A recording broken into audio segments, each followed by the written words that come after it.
ওয়ালাকাদ কাররামনা বানি আদম, বনি আদমকে আমি আল্লাহ বানিয়েছি সম্মানিত, এদের সম্মান আমি আল্লাহ বাড়িয়ে দিয়েছি। এখানে আল্লাহ কিন্তু মুসলমানের নাম দেয়নি, মুমিনের নাম দেয়নি যে তাদের সম্মান আমি বাড়িয়ে দিয়েছি, না। পৃথিবীতে যারা বনি আদম সন্তান তাদেরই মর্যাদা আল্লাহ বাড়িয়ে দিয়েছেন, বলেন সুবহানাল্লাহ।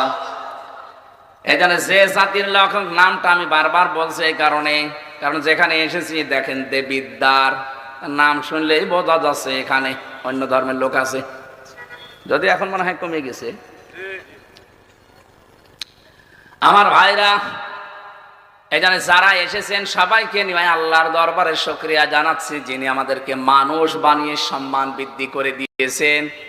অথচ এই মানুষের সম্মান নিয়ে এতদিন পর্যন্ত সিনেমেনে খেলা হচ্ছিল।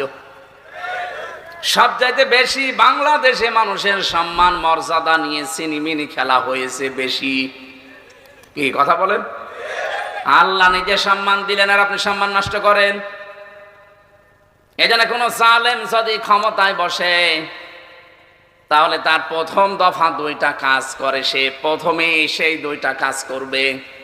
ক্বালাতি ইন্নাল মুলুকা ইযা দাখালু ক্বরিয়াতান আফসাদুহা ওয়া জাআলু আ'ইজ্জাতা আহলিহা আযিল্লা ওয়া কাযালিকা ইয়াফআলুন।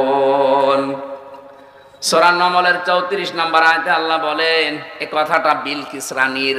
কার? বিলকিস রানী সাবা, এই শহরের রানী ছিল, সে প্রধান সামগ্রী সম্রাজ্ঞী ছিল। সে ডাক দিয়ে বলেছে, দেখো মন্ত্রী পরিষদের লোকেরা, এ আমার সভাসদ বর্গ শোনো, কোন জালিম যদি এলাকায় প্রবেশ করে তাহলে দুইটা কাজ প্রথমে করে। এক নম্বরে ইদা দাখালু ক্বরিয়াতান আফসাদুহা, সেখানে সে বিশৃঙ্খলা তৈরি করে। দুই নম্বরে ওয়াজালু আইজ্জাতা আহলিহা আযিল্লা, ওই দেশে যারা সম্মানিত মানুষ আছে তাদের অসম্মান করে, অপমান করে, অপদস্থ করে। আপনি দেখেন 8 সাল থেকে শুরু করে এই 24 সাল পর্যন্ত বিশৃঙ্খলার কোনো শেষ আছে?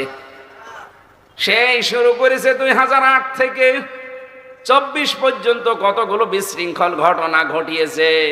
57 জন অফিসার মারা থেকে শুরু করে, হেফাজত থেকে শুরু করে 24-এ 2742 32 জন মানুষ হত্যা, সবগুলো বিশৃঙ্খল ঘটনা। এগুলো তৈরি করে করে মানুষের ভেতরে আতঙ্ক তৈরি করে রাখে। 2 নম্বরে সম্মানিত মানুষদের দ্বারা অসম্মান করে। বাংলাদেশে সর্বজন বিদিত সম্মানিত মানুষ আলেমরা। কথা বলে না কেন? শহীদ আল্লামা দেলাওয়ার হোসাইন সাইদি রহমতুল্লাহ আলাই তার ভেতরে একজন। এটা মানেন তো? আপনি না, শয়তানও মানে, শয়তান পর্যন্ত মানে, বিশ্বাস করে না। লোকটা ভালো ছিল। আমি দেখেছি কারারক্ষীদের ভেতরে যেগুলো অমুসলিম, এনারা ওনার দায়িত্ব পালন করত। আমার সময় এসে তাদেরকে আমি পেয়েছিলাম, মাঝে মাঝে রাতের বেলা ডেকে তুলে আমারে গল্প শোনাতো কারারক্ষী। হুজুর, মানুষের ভেতরে এত ধৈর্য ভগবান দেয়। ভগবান মানে মানে ও তার আল্লাহ বলবে না। দেবদুলাল নাম, দেবদুলাল নাম শুনে বোঝা যাচ্ছে না কোন ধর্মের। এসে বলতো মাঝে মাঝে আমারে ডেকে, একটা মিল হয়ে গিয়েছিল আমার সাথে। এরপরে সুব্রত বালা, অসিত কুমার। আমাদের ভাগ্যে শুধু হিন্দু পড়তো, আর মুসলমান আমাদের দিত না। আমার আর মামুনুল হককে দিত যা পাহারায় সব হিন্দু। কি আপনার মুসলমান নেই? এতগুলো কারারক্ষী। বলছে না, আমাদের ভাগ্যে পড়েন আপনারা। তোমাদের বেছে বেছে দেয়।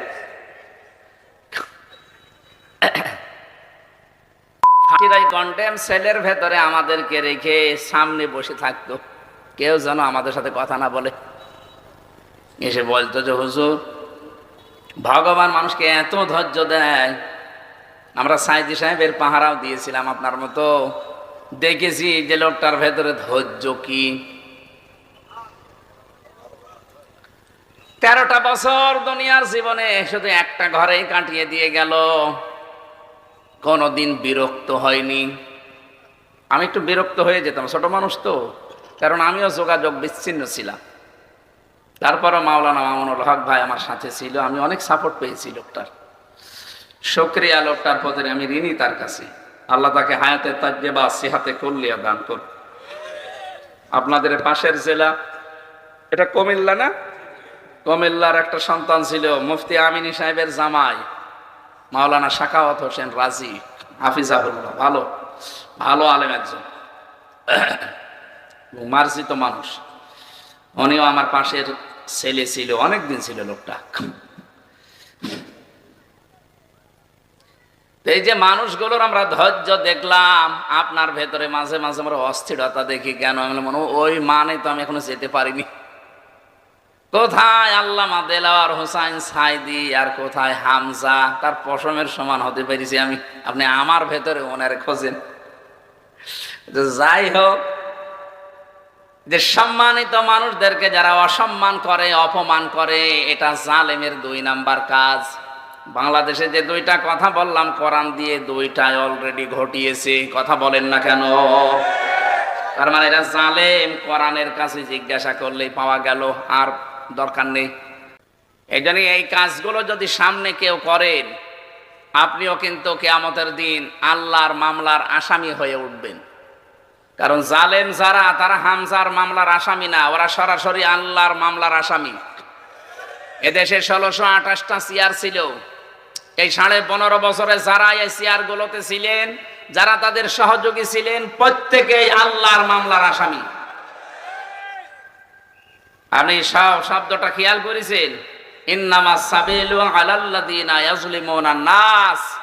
অবশ্যই আমি আল্লাহ মামলা দেব তাদের বিরুদ্ধে যারা মানুষ হয়ে মানুষের উপরে জুলুম করে। ইন্নাহু লা ইফলিহুজ জালিমুন। জালেমরা কখনো সফল হচ্ছে না, হবেও না। ইফলিহু এটা মুজারি, বর্তমান ভবিষ্যৎ, প্রেজেন্ট ফিউচার। এই জন্য আগামীতে কেউ যদি আসেন চেয়ারে, যদি জুলুম করেন এবং জুলুম করার চিন্তা ভাবনা থাকে, আপনি কিন্তু সফল হতে পারবেন না। কারণ মাজলুমের চোখের পানি শুধু পড়তে দেরি, আরো সে চলে যায়। যদিও এটা একটা দুর্বল পয়েন্ট, তারপরও আমি শিক্ষার জন্য বলছি। তাবারিতে পেয়েছি, তাফসিরে তাবারি। এই যে সাদ্দাদের নাম শোনেননি? আমি শিক্ষার, আমি বলছি কিন্তু দুর্বল, এটা পয়েন্টটা দুর্বল, এর সনদও দুর্বল। আমি শিক্ষার জন্য বলছি। কয়েক মিনিট এদিকে আসেন তো আপনারা। এই যে ইফলিহুজ জালিমুন, বহু বচন দিলেন আল্লাহ। ইফলিহু মুজারি, বর্তমান ভবিষ্যৎ, প্রেজেন্ট ফিউচার। জালেমরা সফল হচ্ছে না, হবেও না, এবং তাদের কোনো স্বপ্ন সাদ আল্লাহ শেষ পর্যন্ত আর পূরণ করতে দেয় না। এই লোকটার কাছে ওই জামানার নবী হুদ আলাইহিস সালাম দাওয়াত নিয়ে গেছে। ও নবীর কথাগুলো শোনার পরে ডাক দিয়েছে, তোমার বানানো, আল্লাহর বানানো জান্নাত আমার লাগবে না, আমি নিজে বেহেশত বানাবো। তুমি শুধু আমারে আইটেম দাও, এর বর্ণনা বলো, আমি এইভাবে জান্নাত নিজে বানিয়ে নিজে থাকবো। উনি বর্ণনা দিলেন জান্নাতের, যে জান্নাতের পাথর হবে এক একটা, ইট হবে স্বর্ণের, রূপার। বলছে ঠিক আছে। যতগুলো প্রদেশের দায়িত্ব এসেছিল সব প্রদেশকে খবর দিয়েছে যে আমার স্বর্ণ লাগবে, যেখানে যা পাও পাঠাও, আমি জান্নাত বানাবো। 22 বছর ধরে একাধারে জান্নাত মন মতো বানিয়েছে। যতটুকু এরিয়া নেওয়া যায়, বিশাল এরিয়া নিয়ে সে তৈরি করেছে জান্নাতের বিশাল। শুধু জান্নাত এতটুকুই শেষ করে দেয়নি, এখানে যেহেতু হুর গেলমান লাগবে, যুবক আর যুবতীদেরকে এনে এনে ঘরের ভেতরে রেখে দিয়েছে, এটা হুর গেলমান। পেয়াদারা সেখানে যা স্বর্ণ পায়, রূপা পায়, নিয়ে আসে। এক বিধবা মেয়ে লোকের 1 টুকরা স্বর্ণ ছিল, ওইটাই তার সম্বল। এরা যে বলছে দাও ওইটা, বলে না এটা নেবেন না, এটাই আমার জীবনের শেষ সম্বল, আমার স্বামী মারা গেছে, বাবা মাও নেই, আমি অসহায় মানুষ।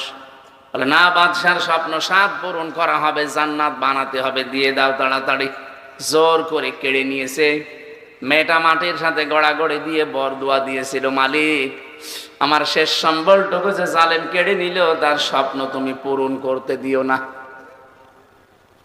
মাজলুম যদি সত্যি কোনো কিছু বলে, ওটা কিন্তু সঙ্গে সঙ্গে আরো সে চলে যায়। কি এটা যে চলে যায়, আপনাকে কি দেখানো লাগবে? ওই যে ছোট হুজুর যেটা ছিল না, মাদানি, ও আমার সাথে 2 মাস ছিল আমার ঘরে। মাঝে মাঝে আমারে বলতো, হামজা ভাই, আমারে নিয়ে যে হাউ আঙ্কেল, এই লোকটা রাত 12:30টার পরে ওই যে হাতির ছিলে 2 পাশের রাস্তা বন্ধ করে দিয়ে আমারে পুরো উলঙ্গ করেছে।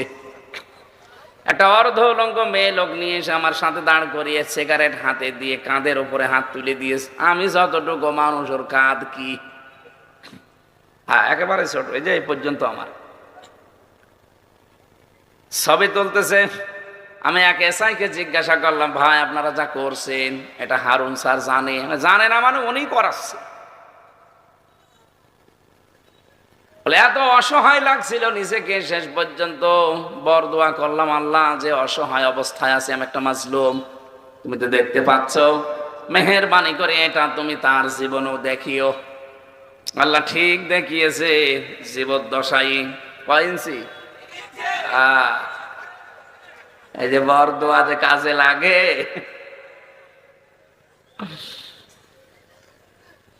নামও পাল্টিয়ে গেছে ওনার, এখন আর ওনার হারুন বলে কেউ চেনে না, হাউ আঙ্কেল। কি আঙ্কেল? How, how uncle. মেয়েটা যখন মাটির সাথে গড়াগড়ি দিয়ে কথা বলছিল, ওরা স্মরণটা ঠিক নিয়েই চলে গেল। প্রায় 20 বছর সময় ধরে পুরা জান্নাতটা মন মতো করে বেহেশত বানিয়েছে। আজকে উদ্বোধন হবে, কেউ যেন এখানে আশপাশে উদ্বোধনের আগে আসতে না পারে সেরকম সিকিউরিটি দেওয়া, কড়া নিরাপত্তা চলছে। বাদশা প্রবেশ করবে, মেন গেটে এসে দেখে একজন ফকির বসে আছে। কে তুমি? এখানে একটা পিপিলিকা আসার পর্যন্ত সেরকম জায়গা আমরা রাখি নাই, তুমি আসলে কোত্থেকে ফকির মানুষ? বাদশা নামতে যাবে, ডাক দিয়ে বলছে, একটু মাথা কাত করেন। কেন? একটা কথা বলবো। বলে পরে কথা হবে, এখন আমি আমার জান্নাত আগে একটু পরিভ্রমণ করে আসি, উদ্বোধন করে নেই। বলে না, আমার কথা শুনতে হবে, মাথা কাত করেন আপনি। ঘোড়ার উপর থেকে শুধু মাথা নিচেও করেছিল, কানের কাছে মুখ নিয়ে বলছে, আমি কিন্তু দুনিয়ার সাধারণ ফকির না, আমি আজরাইল, আমি এসেছি আপনার জান কবজের জন্যে। ওই দিন নাকি বলেছিল আমার একটু সময় দিন, আমি শুধু শখের এই জিনিসটা দেখে একবার চলে আসবো। বলে না, আল্লাহ 1 সেকেন্ড সময় আর তোমার জন্য বরাদ্দ করে নাই, এক্ষুনি তোমার বিদায় নেওয়া লাগবে। ও তারপরও জোর করে জান্নাতের চৌকাঠ স্পর্শ করতে চেয়েছিল, পারে নাই, ঘোড়ার পিঠ থেকেই পড়ে গেছে, চৌকাঠ পর্যন্ত যেতে পারেনি। মুফাসসির যারা, যদিও বললাম দুর্বল শিক্ষা এখানে আছে এই কারণে, যারা তাফসির করেন তারা লিখেছেন কয়েকটা পয়েন্টের ভেতরে যে এই লোকটা তার নিজের এত বড় স্বপ্নের জিনিসকে উদ্বোধন পর্যন্ত করতে পারে নাই, স্পর্শ পর্যন্ত চৌকাঠ করতে পারে নাই। ওই বরদোয়া ছিল ওই অসহায় মেয়ে লোকটার। এজন্য যারা সামনে কোনো কিছু পূরণ করার জন্য জুলুম করে যাচ্ছেন, আপনি কিন্তু জানেন যে আপনি কি করছেন। জুলুম করবে যারা, মাজলুমের চোখের পানি কিন্তু আমার আল্লাহর দরবারে পৌঁছিয়ে যাবে। আপনি আপনার স্বপ্নের জায়গা পর্যন্ত যাওয়ার আগেই দুনিয়া থেকে বিদায় নেবেন। কথা বোঝেন আমার? জালেমরা সফল হচ্ছে না, হবেও না, এটা সম্ভব না। তাহলে কোরআনের আয়াত কি হবে? এই জন্য আমরা চাই আপনারা মাজলুম, আমরাও মাজলুম। আগামীতে এই দেশটা গড়ার জন্য সবার ভূমিকা দরকার, কেউ যেন জালেমের ভূমিকায় অবতীর্ণ না হয়। কথা বলেন ঠিক কিনা? তাহলে যে আশা নিয়ে দেশটা স্বাধীন হয়েছিল, ওই আশা কিন্তু মাঠে মারা যাবে। আমরা চাচ্ছি এ দেশটা স্বস্তি, শান্তি, নিরাপত্তায় ভরে যাক। একটা যুবতী মেয়ে লোক টেকনাফ থেকে দিলে পর্যন্ত যাবে, কেউ তার দিকে তাকাবে না, এরকম একটা দেশ আমরা চাই। কথা বলুন। দরুদ আর সালাম পাঠ করার পরেই আমরা শুরু করছি যে আয়াত থেকে পড়েছি সূরা নমল। নমল মানে মৌমাছি, হয়েছে? নমল মানে পিপিলিকা, নাহাল মানে মৌমাছি। নাহাল আর নমল একরকম শুনতে লাগে তো। 63টা আয়াত আছে, এর ভেতরে 7টা রুকু আছে, মক্কায় নাজিল হয়েছে মাত্র একটা আয়াত আমরা পড়েছি, 15 নম্বর আয়াত।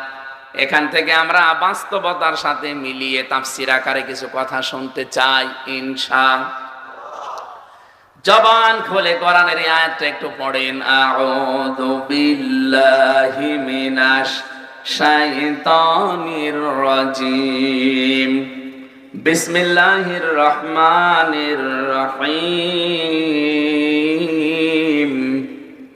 ওয়ালাকাদ আতাইনা দাউদা ওয়া সুলাইমানা ইলমা। আল্লাহ পাক বলেন, অবশ্যই আমি দাউদ এবং সুলাইমানকে জ্ঞান দিয়েছিলাম। আল্লাহ এতটুকু বলে শেষ করে দিতে পারতেন। শব্দটা শুরুই করলেন তিনি শক্ত একটা বিষয় দিয়ে। আল্লাহ দিয়েছেন ওয়ালাকাদ, লাম একটা, কদ একটা, ওয়া একটা, এতগুলো কথা বলে তারপরে আরম্ভ করছেন যে আমি কিন্তু দিয়েছি, দাউদ আর সুলাইমানকে জ্ঞান দিয়েছি। এই পৃথিবীতে আপনি দেখবেন যারা তাদের জ্ঞান অনুযায়ী কাজ করবে তাদের মর্যাদা দিন যত যাবে আল্লাহ বাড়াতেই থাকবে। আর যারা জ্ঞান অনুযায়ী আমল করে না, ওরা জ্ঞানী হতে পারে কিন্তু দিন যত যাবে তাদের সম্মান মর্যাদা দুনিয়ায় আল্লাহ কমাতেই থাকবে। আমার কথা বুঝেছেন? হযরত দাউদ আলাইহিস সালাম আর সুলাইমানকে আল্লাহ দিয়েছিলেন জ্ঞান। কি দিয়েছেন? এ দুইজন জ্ঞান পাওয়ার পরে যে প্রথম কথাটা বললেন, ওয়াকালা আলহামদুলিল্লাহিল্লাযী ফাদ্দালানা আলা কাসীরিম মিন ইবাদিহিল মুমিনিন। ওয়াকালা দিবসন, তারা দুইজনেই প্রথমে জ্ঞান পাওয়ার পরেই বলেছে শুকরিয়া, প্রশংসা আল্লাহর। এরা জ্ঞান পাওয়ার পরে শুকরিয়া আদায় করে, প্রশংসা করে কার? আর এই দেশে বহু জ্ঞানী মানুষ আমরা দেখতে পাই, এরা জ্ঞানী মানুষ হওয়ার পরে শুকরিয়া প্রশংসা আদায় আল্লাহর না শয়তানের করে। কারণ আল্লাহর আইনের পক্ষে তাদের কোনো অবস্থান নেই। মানুষের তৈরি করা আইনের পক্ষে যারা কাজ করে এরা প্রশংসা করে মূলত শয়তানের। এক কথা বলছেন না? জ্ঞানী মানুষ যারা এরা তো প্রশংসা করবে আমার আল্লাহর। আলহামদুলিল্লাহিল্লাযী আনজালা আলা আবদিহিল কিতাবা ওয়া লাম ইয়াজআল লাহু ইওয়াজা। প্রশংসা তো আল্লাহর এই কারণে, কারণ তিনি তার বান্দার প্রতি এমন কিতাব দিয়েছেন যে কিতাবে কোনো বাঁকা কথা নেই। সুবহানাল্লাহ বলতে পারেন না? সুতরাং জ্ঞান যদি কেউ পায়, আসমানের জ্ঞান যদি কেউ পায়, তার প্রথম নাম্বারে কাজ হবে নবীদের মতো। নবীরা কি করলেন? প্রশংসা করলেন আল্লাহর। কিভাবে? আল্লাহ পাক বলেন ফাদ্দালানা আলা কাসীরিম মিন ইবাদিহিল মুমিনিন। তারা দুইজনেই বলেছে, মাবুদ আমাদেরকে তুমি তামাম পৃথিবীর মুমিনদের উপর একটা আলাদা সম্মান তুমি দিয়েছো, এই জন্য তোমার প্রশংসা শুকরিয়া আমরা আদায় করছি এই জ্ঞানের কারণে।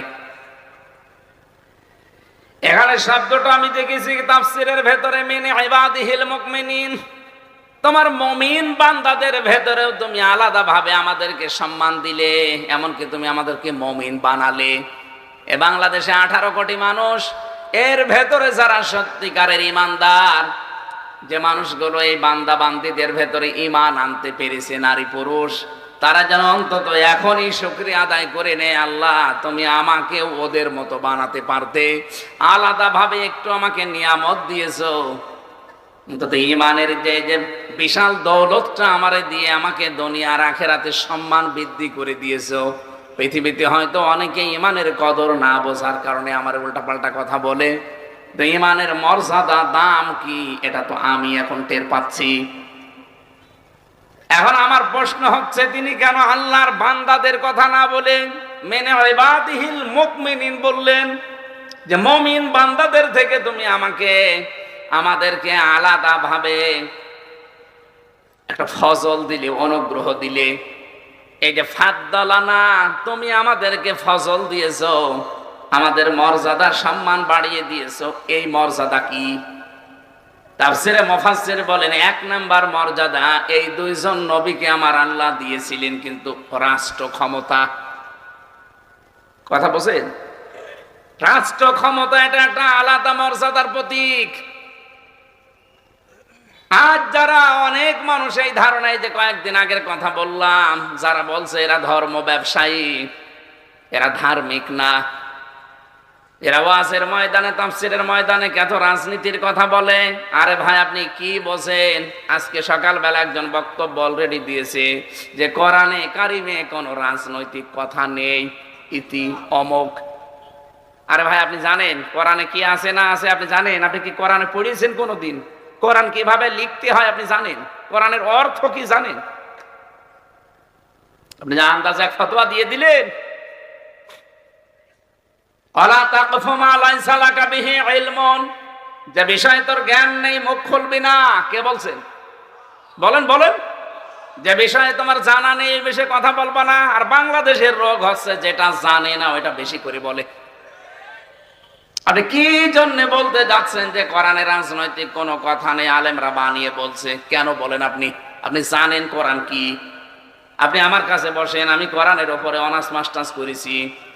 এর ভেতরে 903 জায়গায় ডাইরেক্ট রাজনীতির কথা আছে, 903 জায়গায়। আর আপনি বলে এক জায়গায়ও খুঁজে পান না, এইটাও তো রাজনৈতিক কথা। আলা ফাদ্দালানা, তুমি যে আমাদেরকে রহম দিলে, ফজল দিলে, অনুগ্রহ দিলে, এই ফজলের ব্যাখ্যা করা আছে। যত তাফসীর দেখবেন, দেখেন সব মুফাসসির ফজলের ব্যাখ্যায় লিখেছেন রাষ্ট্র ক্ষমতা। কারণ এটা একটা নিয়ামত, এটা না থাকলে আল্লাহর অনেক বিধান পালন করা সম্ভব হয় না। এই কথা বোঝেন? আজকে সকালবেলা একটা হাদিসের ব্যাখ্যা পড়ছিলাম, মান ক্বারাআল কুরআনা ফাস্তাযহারাহু, যে ব্যক্তি কোরআন পড়ে আর কোরআনকে ইজহার করার চেষ্টা করে। ইজহার মানে অনেকে মনে করেন ইজহার মানে স্পষ্ট করা। এই যে কারি সাহেব বসে আছে, ওনারাও ইজহার পড়ায়, ইদগাম ইজহার ইখফা ইখলাব পড়ায় না? ইজহার মানে কি শুধুমাত্র স্পষ্ট করা? আপনি আধুনিক ব্যাখ্যাগুলো নিয়ে আসেন। ইজহার মানে কায়েম করা, ইজহার মানে বিজয় করা। তাহলে কোরআন শুধু পড়লেই হবে না, কোরআনকে বিজয় করার জন্য চেষ্টা চালাতে হবে। আর এটা তো করবে ফেরেশতারা। বলেন, আপনি কিসের কোরআন পড়েন? কেউ যদি কোরআন পড়তেই চায়, মান ক্বারাআল কুরআনা, কোরআন যদি কেউ পড়তে চায়, তার 4টা শর্ত তাকে মানা লাগবে। 1 নম্বরে শুদ্ধ করে পড়বে, 2 নম্বরে বুঝবে, 3 নম্বরে নিজে মানবে যতটুকু বুঝেছে, 4 নম্বরে মানুষকে যেন মানতে পারে সেই ব্যবস্থা করে দেবে। আরে ভাই, আমরা তো ওইটাই চাই। আমি নিজে যতটুকু শুদ্ধ করে পড়েছি, বুঝেছি, আমি মানি কম বেশি, কিন্তু আমি নিজে পারবো না, আমি মানুষকে মানাতে চাই। কারণ পুরা মানব জাতি যদি না মানে আমার দেশের মানুষ, তাহলে আমিও কয়দিন পরে আর ওই বিধানটা মানতে পারবো না। এই জন্য পরের শব্দে আছে ফাহাল্লা হালালাহু ওয়া হাররামা হারামাহু। কোরআন যদি বিজয়ী হয়ে যায়, তাহলে হালালকে হালাল জেনে মানতে পারবেন, হারামকে হারাম জেনে ছেড়ে দিতে পারবেন। এদেশে আজ 53 বছর কোরআন বিজয়ী নেই, এই জন্য হালালকে হালাল জেনে আমরা মানতেও পারি না, হারামকে হারাম জানার পরও ছেড়ে দিতে পারি না। বলেন তো, এ কথা ঠিক আছে কিনা?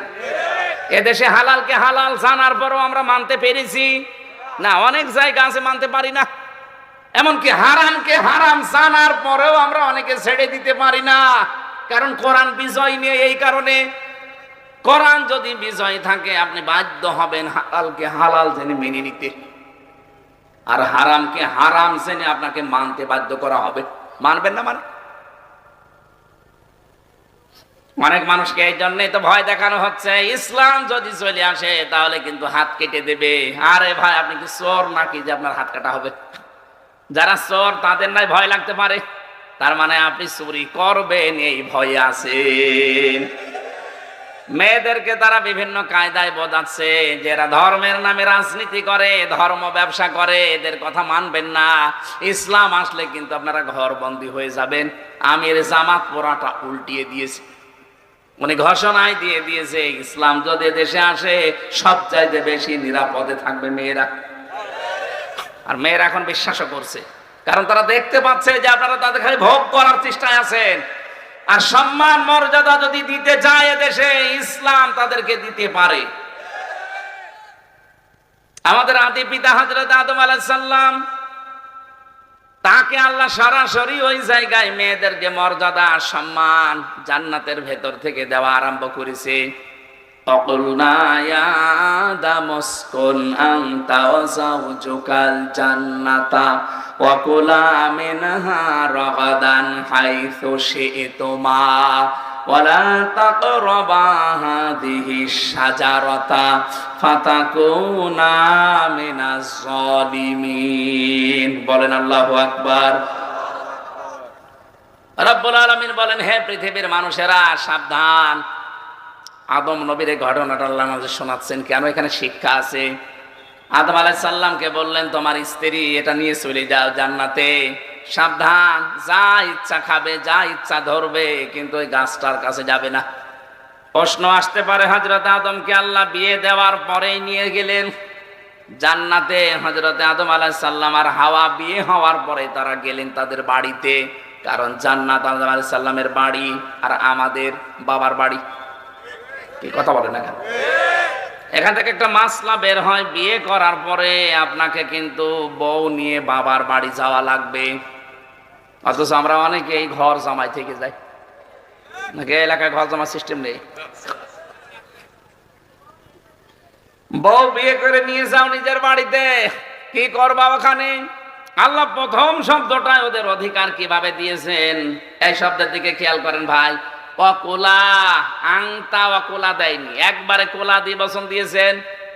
রব্বুল আলামিন বলেন, হে নবী আদম, স্ত্রীকে নিয়ে বাড়িতে যাও, কিন্তু সাবধান, নিজে যেভাবে খাবে, নিজে যেভাবে পরবে, ওই মানের খাবার, ওই মানের পোশাক স্ত্রীকে দেওয়া লাগবে। এই জন্য মাঝখানে আল্লাহ আংতাটা আর দেয়নি। এর চাইতে অধিকার আপনাদের আবার কে দেবে? বউ নিয়ে শুধু ঘরের ভেতরে বন্দি করে রাখবেন, ওরা আজ রামবামরা যেটা আমাদের শোনাচ্ছে যে তোমাদের ঘর বন্দি করে রাখবে। ইসলাম বলে না, রাগাদান হাইসু শি'তুমা, যেখানে ইচ্ছা নিয়ে যাবে, যা ইচ্ছা খাওয়াবে। এই জন্য মেয়েদেরকে, স্ত্রীকে ঘুরতে নিয়ে যাওয়া এটা কিন্তু নবীর সুন্নাহ। হ্যাঁ, ঘুরতে নিয়ে যাবেন, জিনিসপত্র দেবেন, সাবধান, ওয়ালা তাকরাবা হাযিহিশ শাজারা, এই গাছের কাছে যাবেন না। এ গাছ কোন গাছ? মনে করে গন্ধম গাছ, শুধু গন্ধম না। তাহলে কোরআনে আয়াত নাযিল করে ১৫০০ বছর পরে আমাদের শোনানো লাগতো না। এখানে গাছ বলতে আল্লাহর নিষিদ্ধ বর্ডার। এ বাংলাদেশ সহ বিশ্বে এখনো মুসলমানদের জন্য আল্লাহর নিষিদ্ধ বর্ডার আছে এই পৃথিবীর জমিনে ৫০০। কত? কোরআনে আল্লাহ ৫০০ বর্ডার দিয়েছেন। আমাদের জীবন চলতে চলতে যদি ওই বর্ডারের কাছে যায়, হঠাৎ থেমে যাওয়া লাগবে। কথা বলে না কেন? যদি বর্ডার পার হয়ে চলে যান, বিএসএফ আপনাকে গুলি করে দেবে। রব্বুল আলামিন বলেন, বর্ডার যদি ক্রস করো, দুইজনেই কিন্তু জালিম হয়ে যাবে। এই জন্য বউ নিয়ে এমন কোন অনুষ্ঠানে যাওয়া যাবে না যেখানে গেলে আপনার নিজেরও পর্দা থাকে না, আপনার বউরও পর্দা থাকে না। এরকম অনুষ্ঠান দেশে নেই? এই যে গায়ে হলুদের অনুষ্ঠান করেন, এটা তো হিন্দুদের কালচার, কোথায় পেলেন আপনি? এরপরে বরযাত্রী নিয়ে যায় অনেকে, এটা কোথায় পেয়েছেন? এটাও তো হিন্দুদের। মুসলমানদের হবে অলিমা। কি হবে? আমাদের অলিমা আছে? নেই। এখন খালি বরযাত্রী নিয়ে যায় ১৫০, ২০০, ৫০০। আমার মনে হয় বরযাত্রী যাওয়ার মতো ইতরামি আর এই ছোট লোকই কাজ দুনিয়ায় আর নেই। ওই লোকটা 18, 20 বছর, 22 বছর একটা মেয়েকে মানুষ করে আপনার দেশে, এইটাই তো সেজদায় পড়ে থাকার কথা। এরপর আবার 200 মানুষ তার বাড়িতে খাওয়া লাগবে। আপনি কি এত ছোট লোক কেন? কারা কারা বরযাত্রী খেয়েছেন হাত তোলেন তো। ছোট লোক না, আর যাবেন না ভাই, সামনে এটা আর যাওয়া যাবে না। যাবেন, বিয়ে করলে সামর্থ্য থাকলে অলিমা করবেন। অলিমা করেছেন কারা হাত তোলেন তো। আপনার আবার কিসের অলিমা? আপনাকে বিয়ে সামনে করবেন না করেছেন?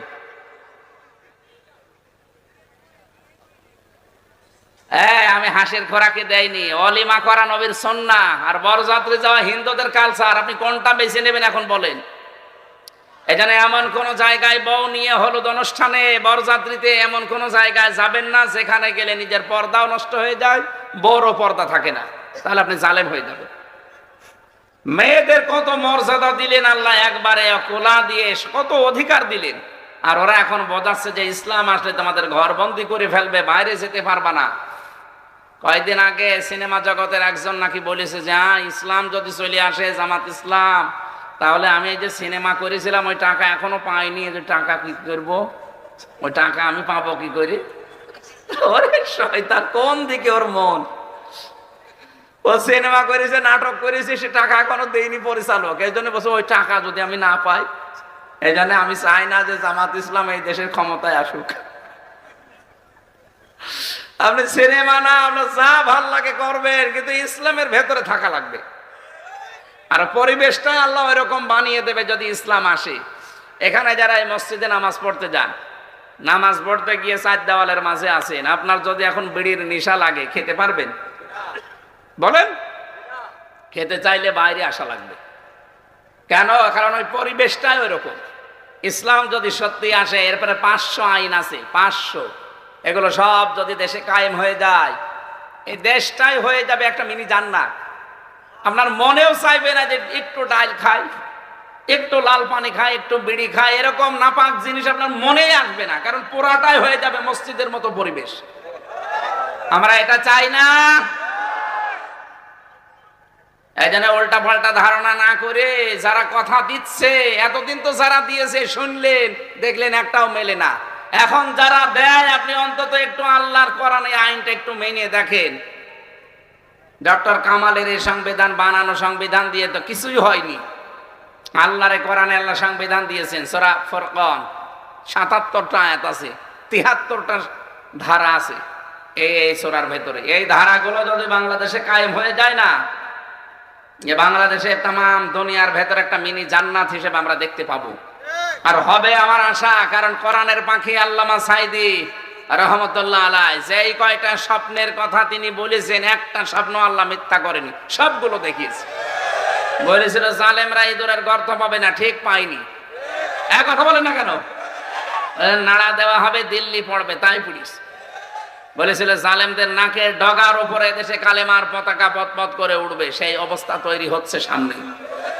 লন্ডনে একবার বলেছিল তামাম দুনিয়ায় সর্বপ্রথম কোরআনের 100% রাজ কায়েম হবে বাংলাদেশে, ইনশাআল্লাহ হবে। কারণ আল্লাহ তার নায়েবে রাসূলদের স্বপ্ন মিথ্যা করবে না। রাসূলের স্বপ্ন যেমন মিথ্যা হয়নি, রাসূলের নায়েবের স্বপ্ন মিথ্যা হবে না ইনশাআল্লাহ। এটা আমরা দেখব, তারপর আল্লাহ তুমি মরণ দিও, বলেন আমিন। মুমিনিন দিয়েছেন, এজন্য রাষ্ট্র ক্ষমতা এটা যেহেতু আল্লাহর নিয়ামত, এটা যদি আমরা আসতে চাই, আপনি বাধা না দিয়ে আর ওয়েলকাম জানান। আপনি যদি মোকাবেলা করতে চান, তাহলে আমার চরিত্রের সাথে মোকাবেলা করেন। আপনার চরিত্র তো রাত 12টার পরে ঠিক মতো মাটিতে মা পড়ে না। মাটিতে পা দিলে আপনি বলেন কোথায় পা দিলাম, খেজুর গাছে ধাক্কা দিয়ে বলেন যে মিয়া ভাই সাইড দিয়ে আর কতক্ষণ দাঁড়াবো।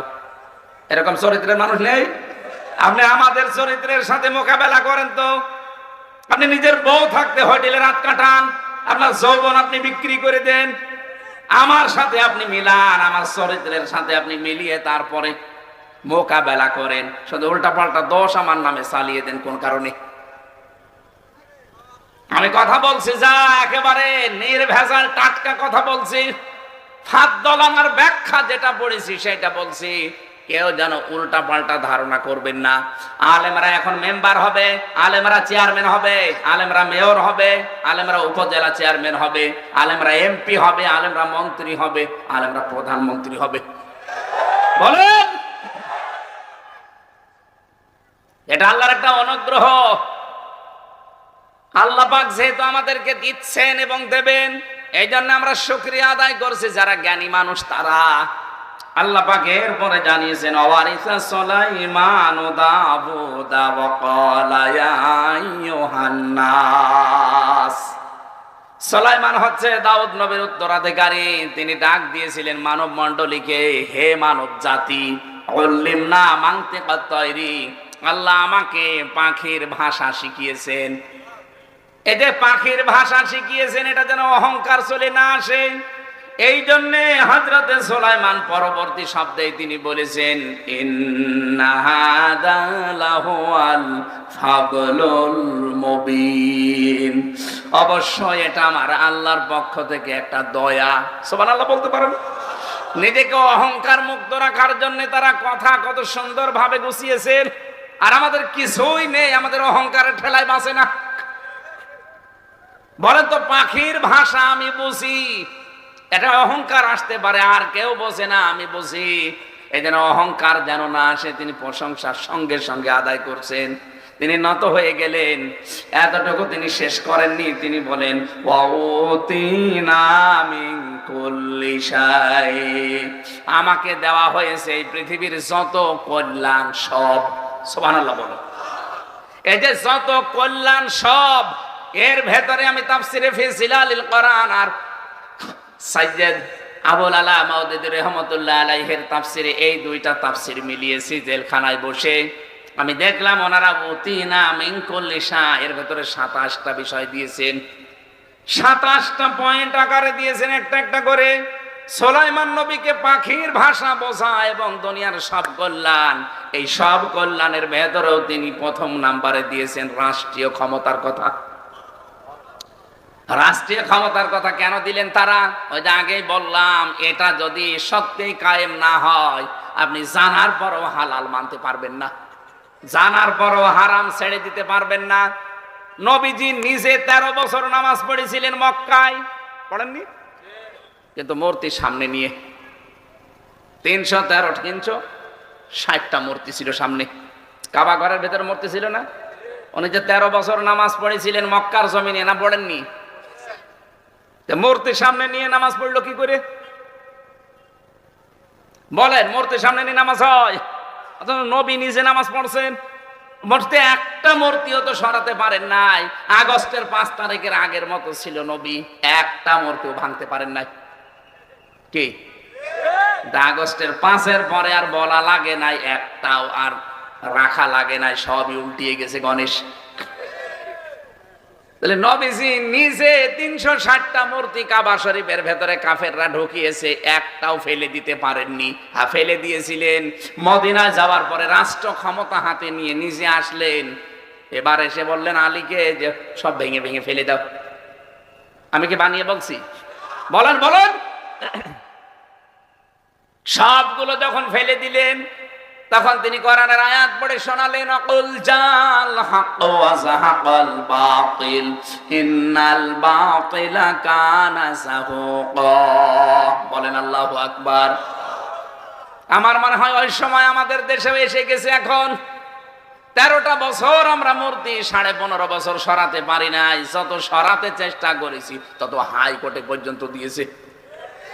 যেটা সরাই সেটা ডবল হয়। কুষ্টিয়ার ওইটা ভাঙা হয়েছিল যেই দিন, ও আল্লাহ, তারপরে দেখলাম এমন শক্ত করে বানিয়েছে, ওই শয়তানকে এবার 5 তারিখে ভাঙতে গিয়ে মানুষের হাত ভেঙে গেছে, এত শক্ত। শেষে বেগও নিয়ে এসে ভেঙেছে। ভেঙে করবেন কি, একটা ভাঙলে 10টা বানাবে।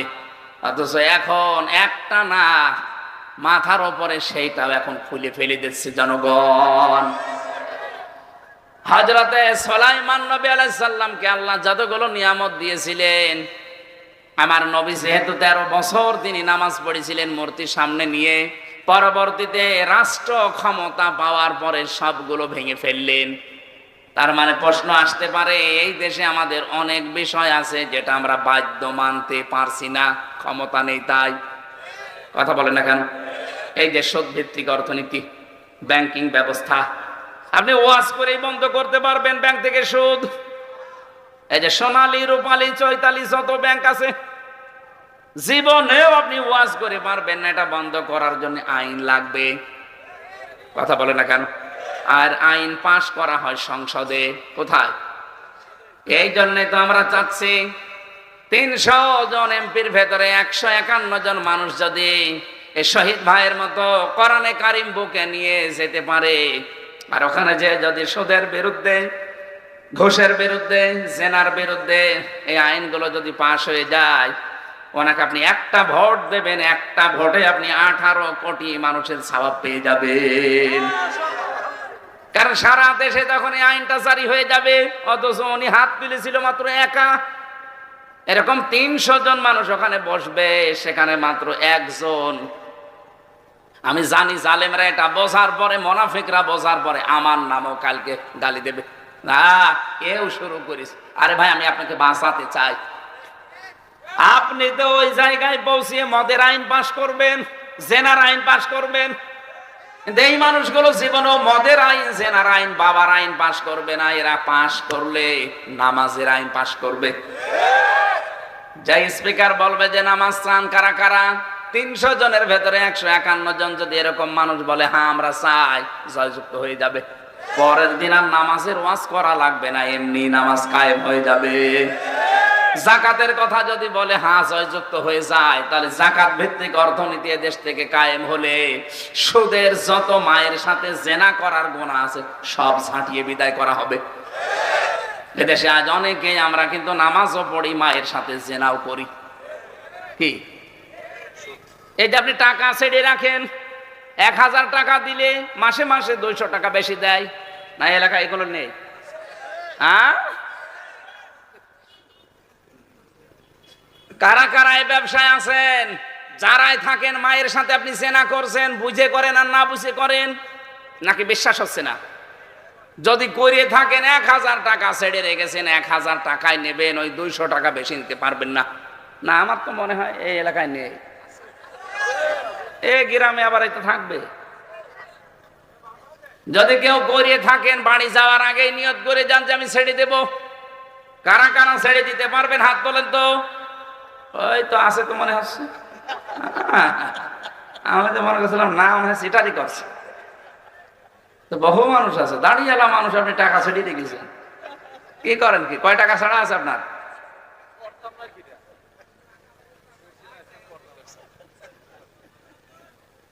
ছেড়ে দেবেন ভাই, না খেয়ে মরে যান দরকার হয়। কিন্তু সুদের এই টাকা নিয়ে মায়ের সাথে জেনার গোনা নিয়ে আপনি আমল নামা কিয়ামতে উঠবেন, মানুষ তো লেখা দেখবে যে ও মায়ের সাথে জেনা করিস। বলেন নাউজুবিল্লাহ।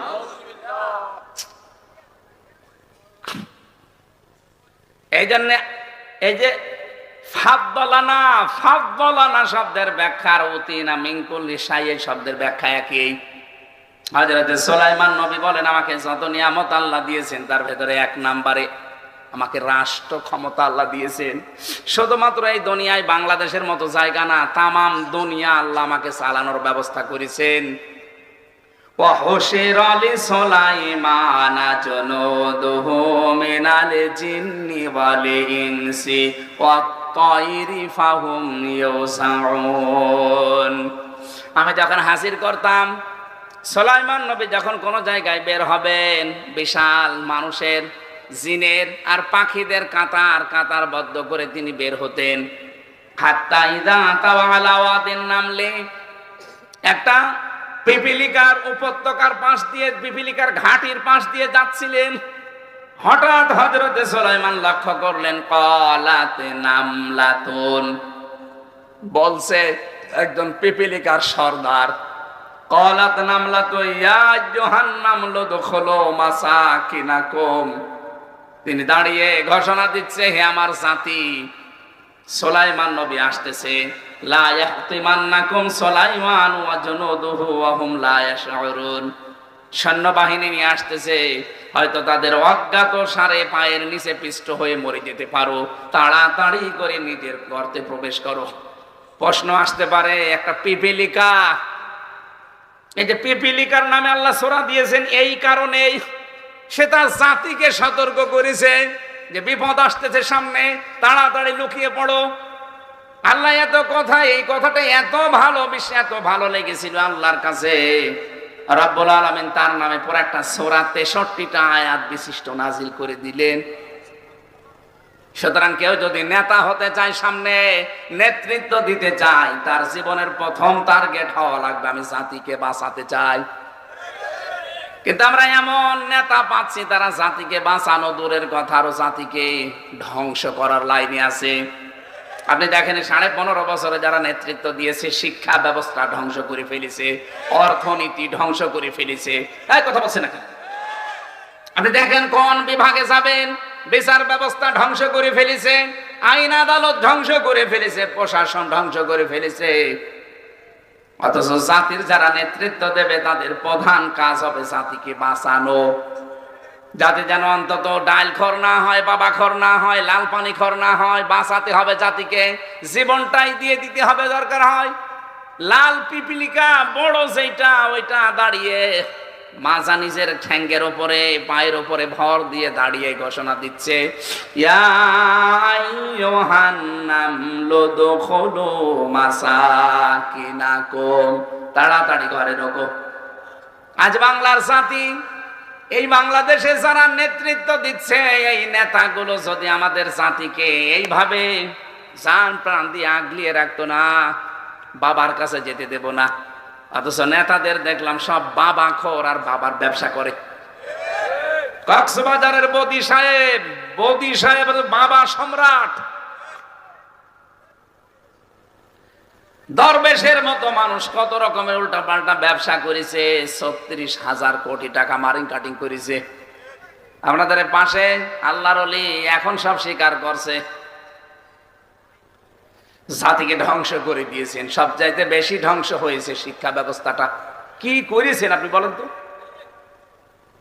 একটা জাতিকে মুশরিক বানাতে যা যা করা লাগে আপনি সব করে ফেলেছিলেন। আল্লাহ আমাদেরকে হাতে ধরে বাঁচিয়েছে। এখন যারা সামনে আসতেছেন, আমরা চাই এই জাতিকে যদি বাঁচাতে চান, শিক্ষা ব্যবস্থায় আল্লাহর কোরআনটা দেন, তাতে জাতিকে বাঁচানো যাবে না। ধর্ম উপদেষ্টা যিনি ডক্টর আফামা খালিদ সাহেব হাফিজাহুল্লাহ, উনি চেষ্টা চালাচ্ছে 1 থেকে মাস্টার্স পর্যন্ত, অন্তত মুসলমান যেহেতু এদেশে 96%, 1 থেকে মাস্টার্স পর্যন্ত 100 মার্কের কোরআন আমরা কম্পালসারি চাই। কথা বলেন না কেন? আরে ভাই, এটা না দিতে পারলে আপনার সামনের যে সন্তান, আপনি প্রজন্মকে ঠিক রাখতে পারবেন না। আকাশ সংস্কৃতির নামে ভারতের পিন আপ করা পত্রিকাগুলো দিয়ে যেভাবে গ্রাস করা আরম্ভ করেছে, আপনি টিকে থাকতে পারবেন না। 3টা বছর আপনাদের ছেলে মেয়েদেরকে যেখানেই পড়ান না কেন, আগে কোরআনের শিক্ষা দেবেন। নোরানি মাদ্রাসায় হোক, ক্যাডেট মাদ্রাসায় হোক, মক্তবে হোক, 3 বছর আগে তাকে এইটার আলোর সাথে সম্পৃক্ত করাবেন। তাহলে 2টা গ্যারান্টি আপনি পেয়ে যান, কোনদিন আপনার এই সন্তান নেশাখোর হবে না। কত মানুষকে পেয়েছিলাম রিমান্ডে, BCS cadre, SP, ASP, ADC, এগুলো সবই তো বিসিএস ক্যাডার। কিন্তু তাদের যে মুখের ভাষা আর তাদের যে ব্যবহার, শয়তানও অত নিচে নামে না। আমার মতো মানুষকে যেভাবে গালি দিয়েছে, আমার গালিগুলো জীবন আমার মুখে আসবে না। অথচ সবগুলো বাংলাদেশের সর্বোচ্চ বিদ্যাপীঠ, ঢাকা বিশ্ববিদ্যালয় থেকে অনার্স মাস্টার্স করা, সব পিএ করা, বিসিএস করা। নয়তো এসপি হতে পারতো না, এসপি হতে পারতো না। কিন্তু তাদের মুখের ভাষাটা ওই পর্যায়ে, কারণ তাদের কাছে এই আলোটা নেই। এই 10 দিন রিমান্ডে কমপক্ষে 30-এর উপরে আমি অফিসার পেয়েছিলাম। শুধু একজন মানুষকে আমি একটু হালকা ভালো ব্যবহার পেয়েছি, বাকি 29টায় সব শয়তানের চাইতে খারাপ। ওই একটা লোককে আমি জানি না, ওনার চেহারা আমার মনে আছে।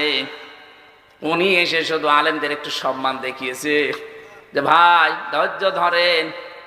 আমার ঘরের ভেতরে মাটির নিচে নিয়ে বলতো যে ভাই ধৈর্য ধরেন, এতটুকু।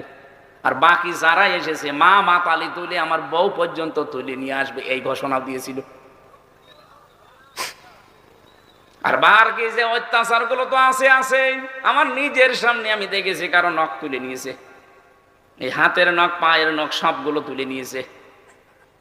আমার রিমান্ডে যখন পিটাচ্ছিল, ওই সময় বলেছে যে আমরা কিন্তু দেলাওয়ারকে এইভাবে লাফতিয়েছি। তার আছে নাই, তার গরম করে দেলাওয়ার ভাইয়ের লজ্জাস্থানের ভেতরে ঢুকিয়েছে। পুরুষাঙ্গ নষ্ট হয়ে গেছে, পরবর্তীতে চিকিৎসার মাধ্যমে আল্লাহ আবার ফেরত দিয়েছে। এগুলো জ্ঞানী মানুষ না? সব বিসিএস ক্যাডার। বললাম না, প্রায় 10 দিন রিমান্ডে 30 জনের উপরে আমি পেয়েছি। একজন মানুষ একটু হালকা ভালো ব্যবহার, আর বাকিগুলো শয়তান, ওই এত খারাপ কথা বলে না। আমার মতো একটা সাধারণ মানুষকে 11 ঘন্টা টাঙিয়ে রেখেছে, তাও মাজায় দড়ি দিয়ে, পায়ের সাথে ডান্ডা বেড়ি দেওয়া, হাত পেছনে দিয়ে হ্যান্ডকাপ লাগানো, পুরা চোখটা কালো কাপড় দিয়ে বাঁধা। কি করেছিলাম বলেন তো? কোরআনের কথাগুলো যেখানে যেইভাবে বলা দরকার একটু বলতাম, এই তাহলে আপনি এটা করবেন। আল্লাহ পাকে একেবারে একটাকেও ছাড়ে নাই, প্রত্যেকটা এখন পালিয়ে পালিয়ে বেড়ায়। আগস্টের 5 তারিখের আগে বগুড়া একটা মাহফিল ছিল আমার, যে ওসি আমাকে রাস্তায় তাড়িয়েছিল, মানে ধানের খেতে প্রায় 2 কিলোমিটার তাড়িয়েছে শুধু ধরার জন্য, কিচ্ছু না, এমনি ধরে নিয়ে টাকা খাবে, ধরতে পারেনি। আমার পা আমার ছিলে গিয়েছিল, পরবর্তীতে গাড়ি আর ড্রাইভারকে নিয়ে আটক করে রেখেছে। বলছে টাকা দেন 1 লাখের উপরে, নাই তো ছাড়বো না। তখন আব্দুল বারি ভাই ছিল বগুড়ার এক ভাই, তাকে বললাম আপনি কি করবেন করেন, যেভাবেই হোক ম্যানেজ করে দেন, অন্তত গাড়ি তো আর আমার না, আকিস গ্রুপের গাড়ি, গাড়িটা ছাড়ানো লাগবে না। 1,13,000 টাকা নিয়ে গাড়িটা ছিড়িস। এই 5 তারিখের পরে তো পাল্টিয়ে গেছে। তার বিভাগীয় মামলা হওয়ার পরে ওর ওএসডি করে এখন পাঠিয়েছে নাকি শুনলাম সেই কক্সবাজারে, বগুড়া থেকে একবারে কক্সবাজার। সেদিন রংপুরে মাহফিল করে মাসখানিক আগে আমি ওই সিরাজগঞ্জ গোল চত্বরে বসে এক জায়গায় চা খাচ্ছি, ও কোথা থেকে সংবাদ পেয়েছে জানি না, ওর এক বন্ধুকে আর এক ওসি তারে নিয়ে এসেছে, এসে বলছে হুজুর আসসালামু আলাইকুম, আমারে মাফ করে দেন। কে আপনি? বলছে আমি সেই ওসি আজাদ। আরে ভাই আপনারে খুঁজছি, এদিকে আসেন, আপনাকে তো খুঁজছিলাম। বলছে আমি ভুল করে ফেলেছি। ভুল কি? বলছে আমারে মাফ করে দেন। মাফ তো করবো, আমার টাকা ফেরত দেব। মাফ তো করে দেবো, আগে টাকা ফেরত দেবেন, এরপরে মাফ করবো না, এমনি এভাবে মাফ হবে না। টাকা নেই না, টাকা না হলে হবে না। বিনা কারণে আমার যে কষ্ট দিলেন, তাড়িয়েছেন, আমার পা কেটে গেছে, সব মাফ করে দিলাম। আমি কিছুই করি না, আপনি নিজেও জানতেন যে ওরা আমার দাওয়াত দিয়েছে, এসেছি, আমি কথা বলছিলাম, আর আপনি কোন জায়গা থেকে কি করি, শেষে আমি দৌড় দিলাম।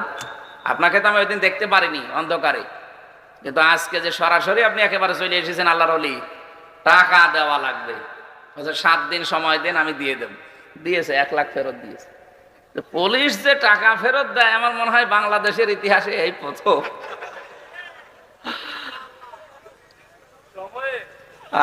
ওর চাকরি চলে গেছি শুনলাম, একেবারে 5 আটা গোলাম ছিল। কি ব্যবহার এদের! মানুষ এত নিচে নামে, এরা বলে বিসিএস ক্যাডার হয়। এই জন্য বলছে আপনার ছেলেকে আপনি 3টা বছর, মেয়েকে 3টা বছরের সাথে রাখেন, ও জীবনেও কোনোদিন নেশা করবে না, আর বড় হলে আপনাকে বৃদ্ধাশ্রমে রেখে আসবে না। কে কথা বলে না কেন? হযরত সুলাইমান পিপিলিকাটা হাতে তুলে নিলেন, তুলে নিয়ে দেখেন ও দাঁড়িয়ে পড়েছে ঠ্যাঙের উপরে, মানে পায়ের উপরে ভর দিয়ে, মানে নেতা যেভাবে দাঁড়ায়। হযরত সুলাইমান দেখার পরে তিনি হেসে ফেললেন, ফাতাবাসসামা দাহিকাম মিন কাওলিহা ওয়া ক্বালা রাব্বি আউযি'নি আন আশকুরা নি'মাতাকাল্লাতী أنعمت علي وعلى والدي وأن أعمل صالحا ترضاه وأدخلني برحمتك في عبادك الصالحين বলেন আল্লাহু আকবার।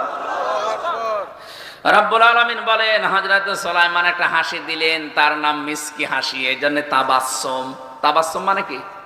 মিসকি হাসি। তিনি মিসকি হাসি দিয়ে বলেন রব্বুল আলামিন কি বলে পিপিলিকা তার জাতিকে বাঁচানোর জন্য নিজের জীবন দিয়ে হলেও সে পাহারা দিচ্ছে, আর আমি কি, তুমি আমাকে বিশাল সাম্রাজ্যের মালিক বানিয়েছো, বাদশা বানিয়ে দিয়েছো। আল্লাহ তাআলা তুমি আজকে থেকে আমাকে কয়েকটা কাজ করার সুযোগ দাও। 1 নম্বরে আউযি'নি আন আশকুরা নি'মাতাকাল্লাতী আন'আমতা আলাইয়া, আমি যেন তোমার নিয়ামতের শুকরিয়া আদায় করতে পারি।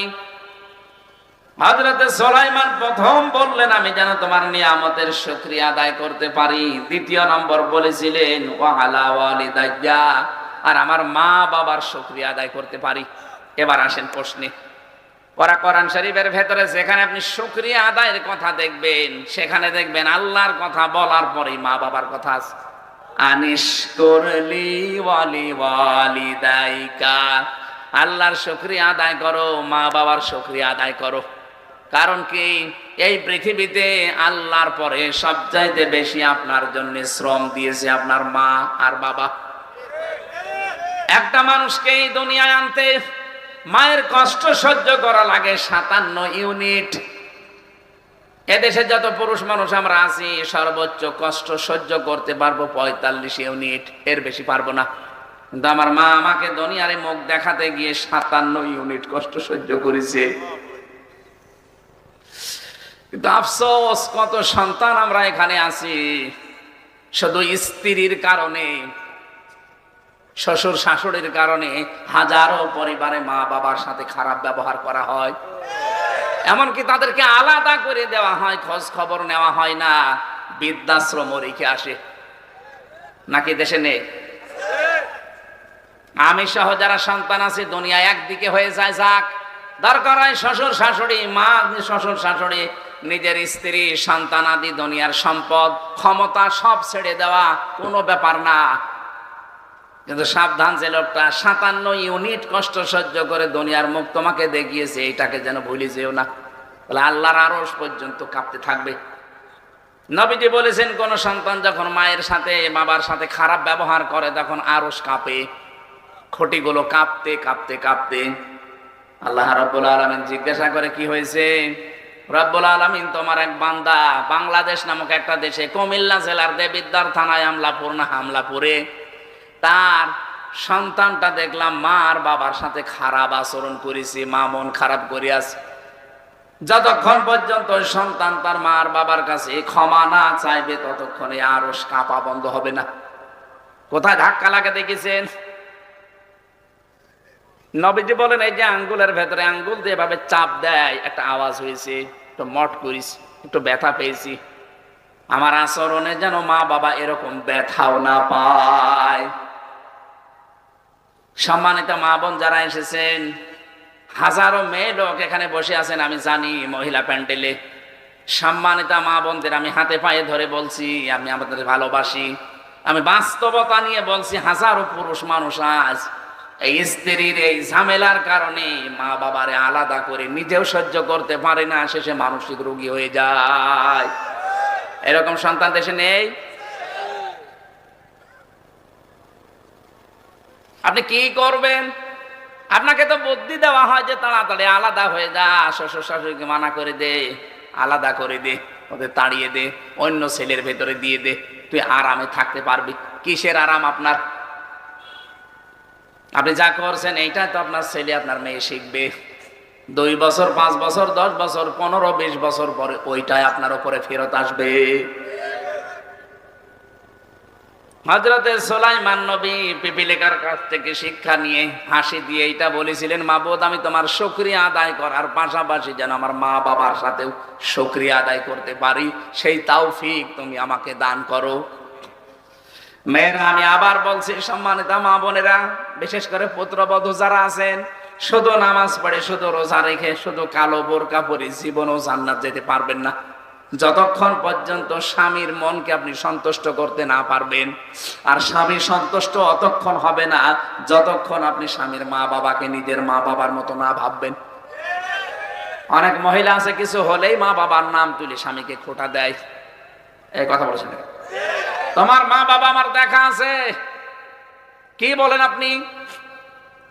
হ্যাঁ, এখানে মা বাবা যারা আছেন তাদেরও কিন্তু স্যাক্রিফাইস করা দরকার, যে একটা নতুন মানুষ এসেছে আপনার পরিবারে, তার সব কিছু ছেড়ে দিয়ে মেয়েটা এসেছে, নিজের মেয়ের মতো আচরণ করা লাগবে।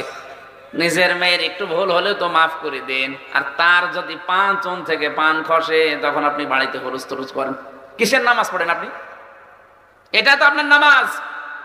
মানুষের মুআমালাত মুআশারাত যদি ঠিক না হয় কিসের নামাজ পড়বে সে? একটা কুকুরকে পানি পান করিয়ে একজন বেশ্যা মহিলাকে আল্লাহ জান্নাত দিয়েছে, আর কুকুরকে বিড়ালকে কষ্ট দেওয়ার কারণে একজন নেককার মহিলা নামি ছিল নামাজি মহিলা, তাকে জাহান্নামে দিয়েছে। একটা কুকুরের সাথে আচরণ যদি জান্নাত জাহান্নামের ফয়সালা হয়, আপনি পুত্রবধূর সাথে যে আচরণ করেন এটার দ্বারা জান্নাত জাহান্নামের ফয়সালা হবে না? এই বিষয়ে 3 নম্বরে তিনি বলেছিলেন, ওয়ান আমালা সালিহান তারদাহু, আল্লাহ এমন এমন ভালো কাজ করার তৌফিক দাও যার উপরে তুমি রাজি আছো। ওয়াদখিলনি বিরহমাতিকা তোমার রহমতের ভেতরে আমাকে প্রবেশ করাও, ফি ইবাদিকা সালিহিন, তোমার বান্দা ইবাদতকারী যারা নেককার সালিহিন তাদের ভেতরে আমাকে শামিল করো। বলেন আমিন। সুলাইমান নবীর এই দোয়াটা আমাদের জীবনে যেন আল্লাহ কার্যকর করে দেন। আরো জোরে বলেন আমিন। বারাকাল্লাহু লানা ওয়া লাকুম ফিল কোরআনিল আযীম। আল্লাহুম্মা আমিন। রব্বির হামহুমা কামা রব্বায়ানি সাগীরা। আল্লাহুম্মা গফিরলি ওয়ারহামনি ওয়াহদিনি ওয়াআফিনি ওয়ারযুকনি ইয়া রাব্বাল আলামিন। সারাটা জীবন অপরাধ করে জীবনটা নষ্ট করে ফেলেছি, হাত উঠায় কথা বলবো ভয় করে, লজ্জা করে। রব্বুল আলামিন শয়তানের ধোঁকায় নফসের জালে পড়ে দুনিয়ার এই ফেরেবে পড়ে বহু অন্যায় আমরা করেছি, আমরা তো নিজেরা জানি।